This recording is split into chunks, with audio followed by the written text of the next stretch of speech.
Video like जरूर कर लीजिए और ऐसे वीडियो लगातार फ्री में पाने के लिए चैनल को तुरंत सब्सक्राइब कर लीजिए और बेल आइकन को जरूर टैप कर लीजिए ताकि आगे भी सारे वीडियो आपको मिलते रहे। यूट्यूब में फॉलो करते हैं तो प्लीज ये वाला फ्री टेलीग्राम चैनल जरूर ज्वाइन कर लीजिएगा। सारे नोटिफिकेशन सारे अपडेट यहीं पे आते हैं, ध्यान रखिए। तो दोस्तों एनवायरमेंट की सीरीज कर रहे हैं हम लोग, ठीक है। कंप्लीट यूपी पीएससी आरओ और यूपी पीसीएस के लिए जो आपका एनवायरमेंट का टॉपिक है इससे अच्छे से प्रिपेयर हो जाएगा। अब देखो इसमें यार अभी तक हम लोग 90 क्वेश्चन जो हैं कर चुके हैं, ठीक है। 91st वाले से स्टार्ट करना है। चलो वीडियो स्टार्ट करते हो। साथ में एससीएस का हमारा यूपी पीसीएस और आरओ का पेड ग्रुप जो है वो भी स्टार्ट हो गया है, उसको भी आप ज्वाइन कर सकते हो वन स्टॉप डेस्टिनेशन के लिए। अब देखो 91st वाला क्वेश्चन क्या बोला जा रहा है, इसमें बात हो रही है अपने उत्तर प्रदेश के बारे में और बोला जा रहा है उत्तर प्रदेश में कितने एग्रो क्लाइमेटिक जोन्स हैं, डोमिनेंट एग्रो क्लाइमेटिक जोन्स हैं। क्या मतलब वो तभी मैं समझा रहा हूं।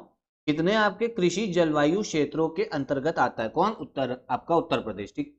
अब देखो एग्रो क्लाइमेटिक कृषि जलवायु का मतलब क्या होता है, जैसे मान लो ये उत्तर प्रदेश है, ऐसी जगह जहां पर आप ये समझो जो क्लाइमेट है, जो जलवायु है वो भी एक जैसी होगी और जो मिट्टी है, जो सॉइल है आपका, मतलब एक ऐसी जगह, मतलब बहुत सारी जगह जहां पर वहां का क्लाइमेट, वहां की जलवायु और वहां का जो सॉइल का टाइप है, जो मिट्टी होगी ना वो सेम होगी, तो बोला जाएगा वो एक आपके जलवायु कृषि जलवायु क्षेत्र में आ रहा है। अब उत्तर प्रदेश में आपके कितने आते हैं, तो उत्तर प्रदेश में टोटल आपके 3, ठीक है। ये चीज जो है ध्यान रखिएगा। आगे देखते हैं हम लोग, इसमें बताना है कौन सा इनमें जो है गलत मैच दे रखा है। तो जो गलत है वो आपका है सी वाला, ठीक है, निसर्ग। देखो निसर्ग जो है आपका साइक्लोन था और ये आप समझो कि ईरान ने इसका नाम नहीं दिया था, इसका नाम दिया था, निसर्ग का नाम जो दिया था वो दिया था आपके बांग्लादेश ने, ठीक है। तो ये चीज जो है आपको ध्यान रखनी। आगे देखते हैं, इसमें बोला जा रहा है भारत में निम्नलिखित में से किस तूफान चक्रवात की उत्पत्ति बंगाल की खाड़ी में नहीं हुई, ठीक है। Which one of the following storm cyclone that came in India did not originate in the Bay of Bengal. तो जो नहीं हुआ है ये है आपका शाहीन, ठीक है। बाकी सब आपका बे ऑफ बंगाल, बंगाल की खाड़ी में आपका उनका वो हुआ है ओरिजिनेट। शाहीन जो है ये है आपके, जैसे अगर आप समझोगे इधर आपको देखने को मिलता है अरेबियन सी, अरब सागर, ठीक है। तो शाहीन हुआ है आपका अरब सागर से। फिर आगे देखो, इसमें भी आपका रॉन्ग पेयर बताना है। तो जो रॉन्ग पेयर है ये आपका डी वाला है, ठीक है। कौन सा डी वाला, जो आपका सेमेरू वोल्केनो है ना, आपका सेमेरू ज्वालामुखी, ये इंडोनेशिया में आपको देखने को मिलेगा। आगे देखते हैं, इसमें हमें ये बताना है कि रॉन्ग पेयर जो है वो कौन सा है। तो जो रॉन्ग पेयर है वो आपका बी वाला, ठीक है। तो बी वाला क्या बोला जा रहा है, विश्व का पहला प्लेटिपस अभयारण्य जो है वो रूस बना रहा है आपका, ठीक है। तो ये गलत है। जो वर्ल्ड का पहला प्लेटिपस सेंचुरी है ये रशिया नहीं बना रहा है, ये आपका ऑस्ट्रेलिया बना रहा है, ठीक है। कौन, ऑस्ट्रेलिया। और प्लेटिपस क्या है, ये आपका एक तरीके से आप समझ लो समुद्री जीव है, ठीक है। फिर आगे इसमें करेक्ट स्टेटमेंट बतानी है। तो जो करेक्ट है इसमें दोनों है, फर्स्ट भी सेकंड भी, अभी समझा रहा हूँ मैं जरा आपको। बोला जरा भारत का जो पहला पॉलिनेटर पार्क है ये आपका नैनीताल उत्तराखंड में, तो बिल्कुल सही है, ठीक है। जो आपका पहला परागनकर्ता पार्क वो नैनीताल में, ठीक।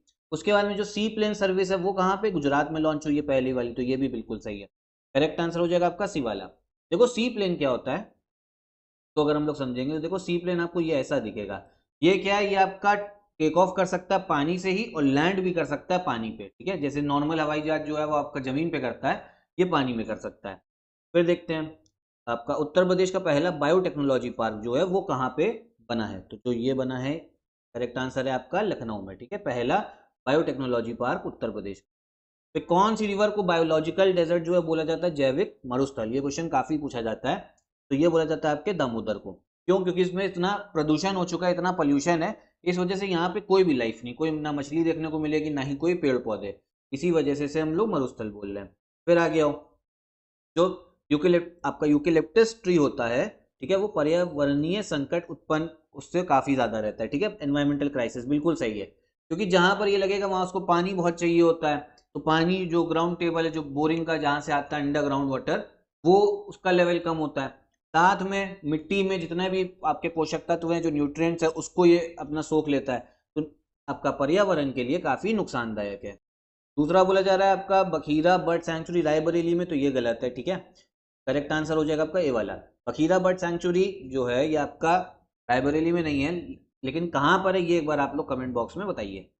फिर देखो क्या बोला जा रहा है, भारतीय राष्ट्रीय जैविक विविधता प्राधिकरण, national biodiversity authority of India, ठीक है, ये कहाँ पर है। तो ये बनी आपकी 2003 में चेन्नई में बनी, ठीक।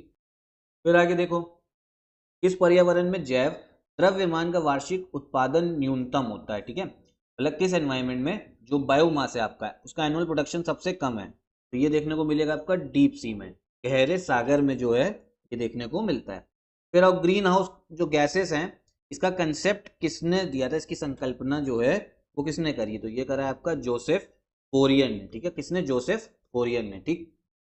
आगे देखो, जो ग्रीन हाउस गैस है, पर्यावरण में ग्रीन हाउस प्रभाव में इससे क्या वृद्धि होती है, इंक्रीज इन द एनवायरमेंट, मतलब क्या जो है, किसकी वजह से, कौन सी गैस की वजह से जो है ग्रीन हाउस इफेक्ट जो है इंक्रीज होता है, तो ये रहता है आपका कार्बन डाइऑक्साइड की वजह।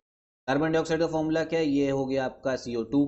अब जो ग्रीन हाउस इफेक्ट नॉर्मल भी है आपका, ठीक है, जैसे ये समझो अर्थ में वैसे भी होता है, ये नेचुरल तरीका है, लेकिन है क्या ना कि इंसान इतना आपकी वो कर रहा है एक्टिविटीज, जैसे कहीं पे इंडस्ट्री बन रही है, गाड़ियां चल रही हैं, उससे पोल्यूशन हो रहा है, तो ग्रीन हाउस जो है ना वो बढ़ गया, उसका आप समझिए कि जो परसेंटेज है ना वो बढ़ गई है, तो उससे क्या है ना पूरा जो धरती है वो गर्म हो रही है, क्योंकि जो गैस है वो करती क्या है, जो हीट वापस जा रही होती है ना, आपका जो गर्म आपकी हीट होती है उसको सोख लेती है।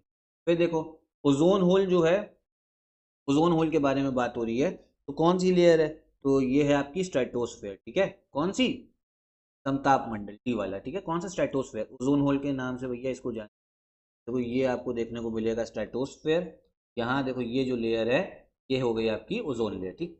ट्रोपोस्फेयर सबसे नीचे वाली है। फिर आगे आओ, देखो इसमें बोले जरा कौन सा इनमें वाटर पोल्यूटेंट नहीं है, जल प्रदूषक नहीं है, जो ग्लेशियर्स होते हैं हिमनद, ये आपका वाटर पोल्यूटेंट नहीं। फिर कॉर्बेट राष्ट्रीय उद्यान, कॉर्बेट नेशनल पार्क जो आपका उत्तराखंड में, जिम कॉर्बेट, इसको पानी कहाँ से मिलता है, मतलब इसका जो सोर्स है पानी का वो कौन सा है, तो ये है आपकी रामगंगा रिवर, कौन सी, रामगंगा नदी। तो एक बार मैप में अगर देखना चाहो तो देख भी लो, देखो ये रहा आपका उत्तराखंड, ठीक है। देखिए उत्तराखंड में अगर हम लोग जिम कॉर्बेट नेशनल पार्क देखेंगे, देखो यहाँ पर आपको जिम कॉर्बेट नेशनल पार्क दिखा, यहाँ पे देखो कौन सी रिवर आ रही है, ये देखो ये आ रही है आपकी रामगंगा, करेक्ट आंसर हो गया रामगंगा। फिर वर्ल्ड का सबसे लार्जेस्ट जो बोटानिकल गार्डन है, ठीक है, वनस्पतिक उद्यान कहाँ पर है, तो ये आपको देखने को मिलेगा क्यू इंग्लैंड में, ठीक है, कहाँ पे, क्यू इंग्लैंड में। फिर आ गया सबके लिए सतत ऊर्जा दशक, जो मतलब सस्टेनेबल एनर्जी डेकेड की बात हो रही है, ये किसने इनिशिएटिव लिया, इसका लिया है आपका संयुक्त राष्ट्र यूनाइटेड नेशंस ने।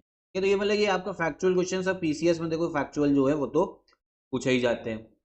फिर इनमें से जो एनर्जी सोर्सेस हैं, जो ऊर्जा स्रोत है, कौन सा सबसे पर्यावरण अनुकूल है, ठीक है, तो सबसे ज्यादा जो एनवायरमेंट फ्रेंडली है ये है आपका सोलर सेल, ठीक है, क्योंकि देखो इसमें कोई भी जो है पर्यावरण को नुकसान नहीं हो रहा है, एनवायरमेंट को, सीधा आपकी लाइट एनर्जी आ रही जो सन से रेस आ रही है, उससे क्या सीधा हम लोग क्या बिजली बना देते हैं।